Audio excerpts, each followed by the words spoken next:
고린도전서 13장 이어가겠습니다. 여러분, 고린도전서 13장은 사랑장이다 그렇게 표현을 하지요. 우리가 상상해 볼 수 있습니다. 주님께서 이 땅에 다시금 오시는 그날에 여러 가지 많은 변화들이 있을 것이에요. 그 중에 한 가지는 지금 우리가 그처럼 애쓰고 수고하는 일들, 선교합니다, 전도합니다, 구제합니다, 이와 같은 모습들은 더 이상 필요 없게 될 것입니다. 주님께서 오시는 그날에 그렇게 된다는 것이죠. 예를 들어서 우리가 그처럼 애를 쓰고 공을 들여서 전도하고 선교합니다. 그러나 더 이상 필요 없겠죠.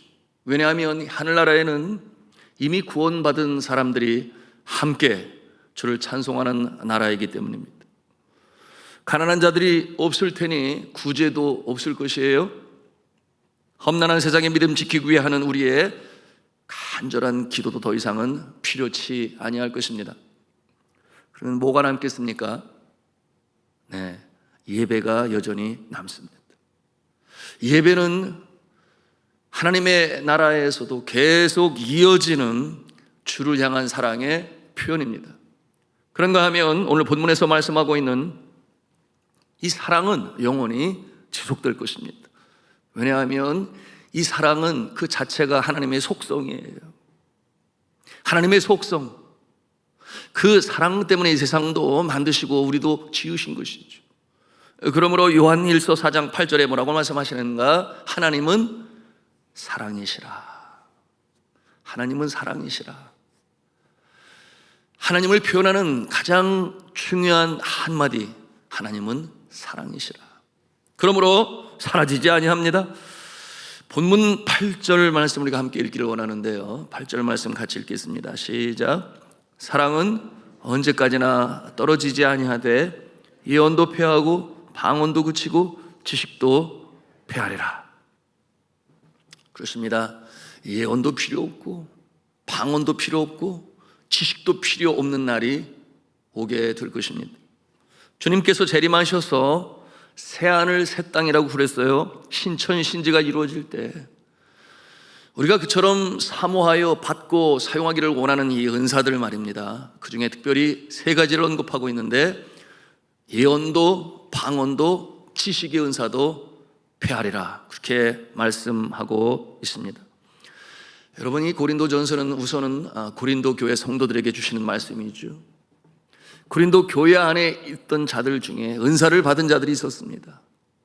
그런데 그들은 그 은사가 하나님의 나라, 교회 전체 모두를 위하여 공동의 유익을 위하여 사용해야 하는데 은사 받은 자들이 교만했어요.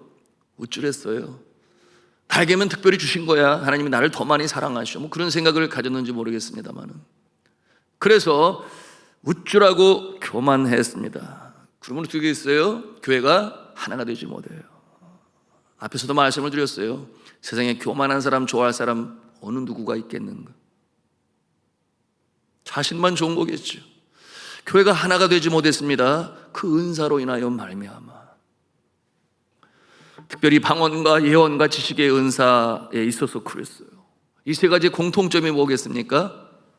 혀의 권세죠. 혀를 사용하는, 입술을 사용하는, 나타내는 은사들, 예언과 방언과 지식의 은사예요.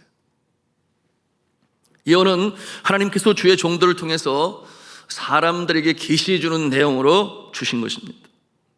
구약 시대에는 장차 오실 예수 그리스도에 대해서 예언하는 것이 핵심이었어요. 신약 시대에 신약 성경의 예언은 온 땅에 복음이 편만히 증거될 것과 그리고 그렇게 복음이 증거되었을 때에 위로부터 다시 재림하실 예수 그리스도, 다시 오실 예수 그리스도에 대한 예언이 핵심을 이루고 있습니다. 그런데 우리가 장차 하나님 앞에 설 때는 예언은 더 이상 설 자리가 없다. 하나님의 예언이 완전히 성취된 하나님의 나라에서 무슨 예언이 필요하겠습니까? 개인적인 방언은 성령의 은사로 사람들이 알아들 수 없는 말로 하나님과의 영적인 교제를 나누는 은사, 방언의 은사입니다. 이 죄악된 세상에서 믿음을 지켜나가기가 쉽지 않아요. 그러므로 방언이 필요합니다. 주님과의 은밀한 영적 교제가 방언 가운데 이루어질 수 있기 때문이에요. 그러나 우리가 하나님 존전에 설 때는 더 이상 방언이 필요 없다. 왜냐하면 우리가 알아들을 수 없는 방언으로 하나님과 이야기할 필요 없이 누구나 다 알아들을 수 있는 공통된 언어로 하나님과 직접 대화를 할 수 있기 때문에 그렇죠. 방언은 이 세상에서 필요한 임시적인 은사로서 온전한 것이 올 때는 폐하여지게 될 것이다 하는 것이 오늘의 말씀이에요. 또한 하늘나라에서는 더 이상 지식의 은사가 우리에게 필요하지 않습니다. 왜 그렇겠어요? 12절에 주시는 말씀 그대로예요. 우리가 지금은 거울로 보는 것 같이 희미하나 그때는 얼굴과 얼굴을 대하여 볼 것이요. 지금은 우리가 부분적으로 알지만 그때는 주께서 우리의 아신 것 같이 우리도 온전히 알게 될 것이기 때문이에요. 그러므로 지식의 은사도 이 세상에서 임시적으로 필요한 은사인 것입니다. 부분적인 것이기 때문에 온전한 것이 올 때 폐하해지게 될 것이다 라는 것이에요. 오늘 본문에서 이 지식의 은사란 상황적으로 볼 때 수사학을 그 배경으로 삼고 있습니다. 수사학, 홈레틱스라고 설교학으로 신학교에서는 가르치고 있는데요. 여러분, 이 수사학, 언변 아주 논리적이고, 여러분 그 화려한 수사학에 의하여 고린도 도시에 많은 사람들이 빠져들어갔어요. 그들이 누구겠습니까? 대부분은 철학자들이었죠. 철학자들의 그 생각과 그 논변과 그 논리와 화려한 그 수사학은 많은 사람들의 인기를 차지하게 되었습니다. 그러므로 많은 사람들이 그들을 따랐어요. 헬린 아웬이라고 하는, 이제는 하늘나라에 가셨습니다마는 참으로 주님을 닮은 영성의 책들로 많은 목회자들에게 감동을 줬는데 그는 이런 말을 했습니다. 인기는 하나님이 기뻐하시지 않는다. 왜냐하면 인기는 사람들로부터 받는 것이요 나눠주는 것이 아니기 때문입니다. 그런 말을 했어요. 여러분, 그처럼 수사하게 뛰어나서 철학자의 모습으로 많은 사람들의 그 눈과 귀를 차지했으나 그러나 정작 그에게 필요한 것이 없었으니 사랑이 없었습니다. 나누는 것이 없었어요. 저 인기를 얻은 것뿐이었죠. 그래서 이와 같은 모습도 패하게 되리라 오늘 말씀하는 것입니다. 우선적으로 갖춰야 할 자세 무엇이겠어요? 말이 아니라 사랑으로 실천하는 모습이 훨씬 더 강조되어지고 있는 오늘의 가르침인 것입니다.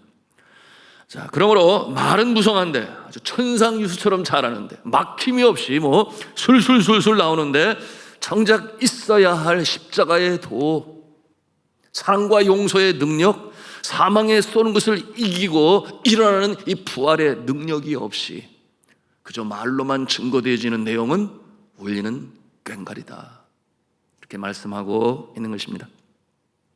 그러므로 사도 바울은 고린도전서 4장 19절과 20절에서 이런 말씀을 했는데요.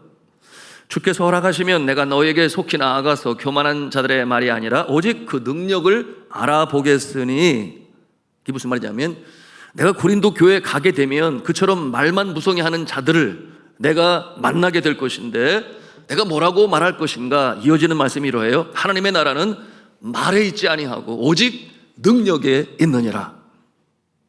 이렇게 그들 향하여 말하겠다 말씀하셨어요. 같은 맥락에서 고린도전서 2장 4절 5절에 또 말씀하기를 내 말에는 내 말과 내 전도함이 설득력 있는 지혜의 말로 하지 아니하고 다만 성령의 나타나심과 능력을 하여 너희 믿음의 사람의 지혜에 있지 아니하고 다만 하나님의 능력에 있게 하였노라. 이 같은 말씀으로 하나님의 말씀에는 말뿐으로 그치는 것이 아님을 분명히 이렇게 천명하셨습니다.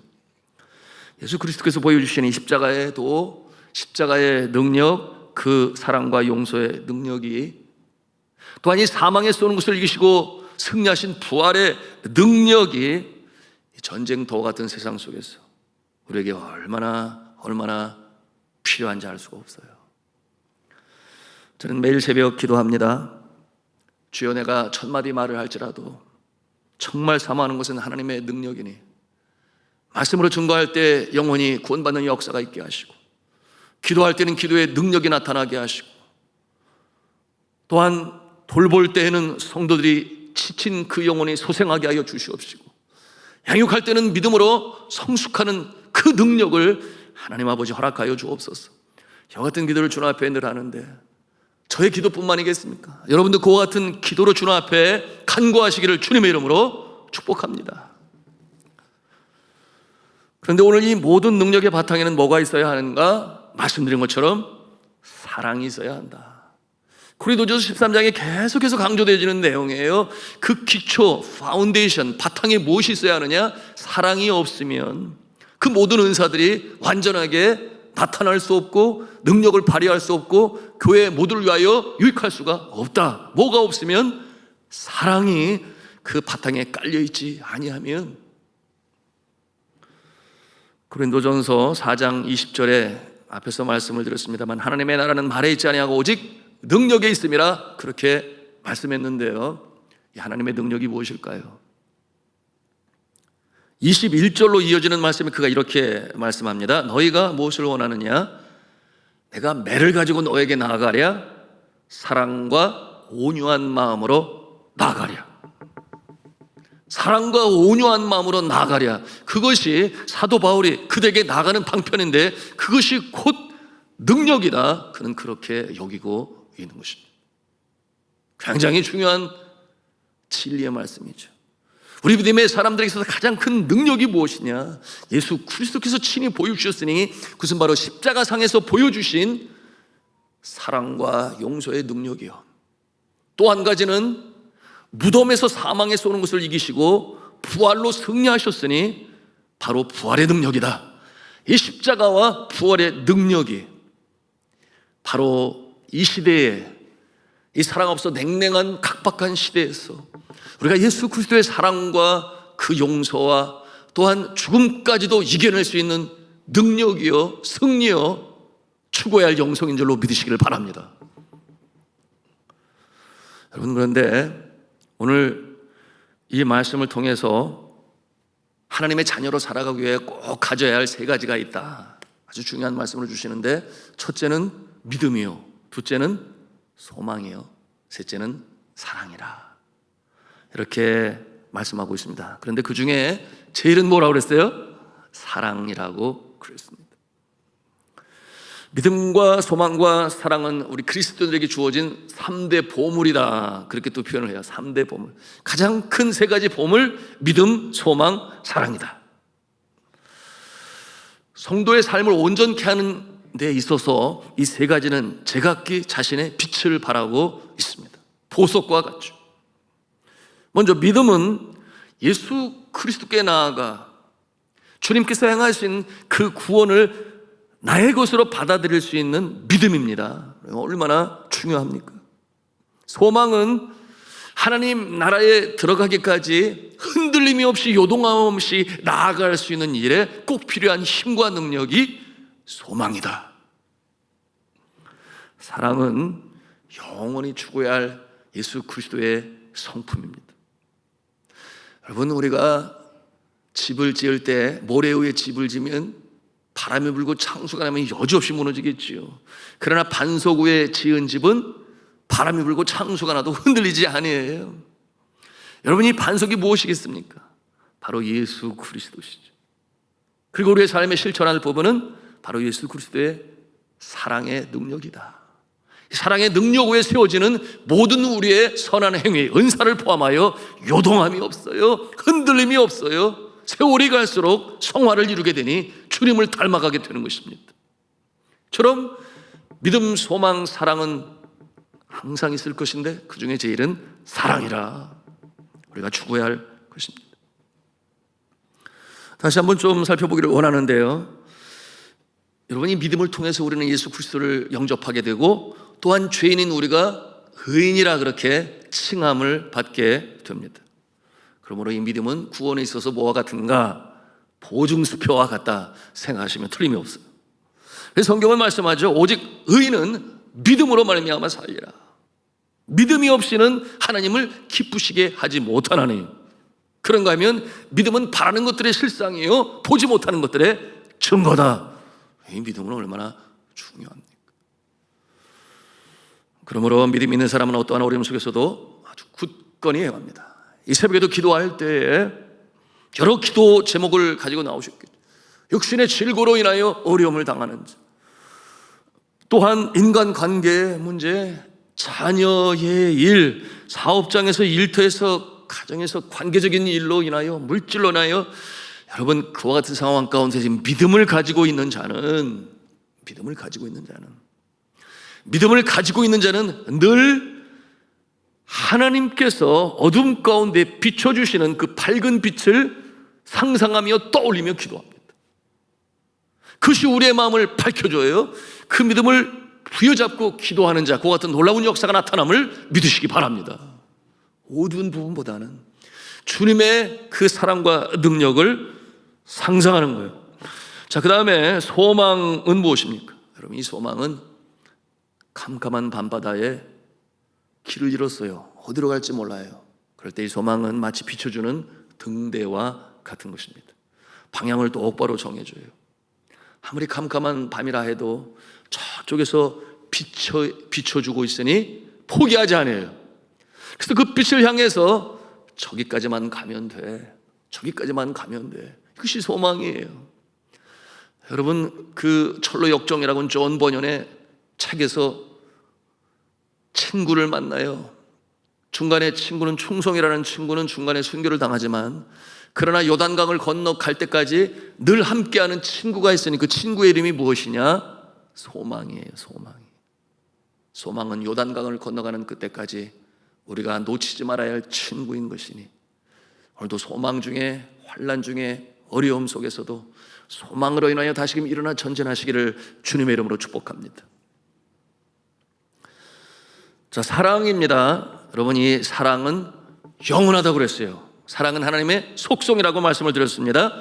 믿음과 소망은 이 땅에 살아가는 동안에 정말 필요합니다. 믿음은 구원을 위하여 필요하고, 요동함이 없는, 흔들림이 없는 전진을 위하여 필요하고, 소망은 힘겹고 지치고 마음 상할 때 여전히 내 곁에 등대처럼 비춰주는 이 소망, 언제까지 필요한가? 요단강을 건너갈 때까지 필요해요. 소망을 놓쳐서는 아니 돼요. 그러나 우리가 하늘나라 천국에 들어가게 되면 더 이상 믿음도 필요가 없어요. 더 이상 소망도 필요가 없습니다. 이미 그 나라는 하나님께서 구원받은 백성들을 부르시는 곳이니, 주를 위한 감사와 찬송의 예배와 그리고 사랑이 가득한 그곳, 그러므로 사랑은 영원하니라 오늘 말씀하고 있습니다. 이 땅에 살아가는 동안에 우리에게 선물로 주신 이 믿음과 소망과 사랑을 부여잡고, 이 새벽에도 기도하실 때에 위로부터 내려주시는 그 믿음과 소망과 사랑으로 말미암아 여러분의 삶이 빛으로 빛나시기를 주님의 이름으로 축복합니다. 이와 같은 믿음, 소망, 사랑이 우리의 심령 가운데 늘 충만히 넘칠 때 은사가 비로소 역사하는 거예요. 능력으로 나타나 하나님의 뜻이 교회 안에 펼쳐지고 하나가 된 일에 쓰임을 받게 되는 것이니, 믿음, 소망, 사랑이 있을 것인데 그 중에 제일은 사랑이라. 모든 은사를 행함에 있어서도 기초인 사랑으로 이루시기를 저는 주 예수 그리스도 이름으로 축원합니다.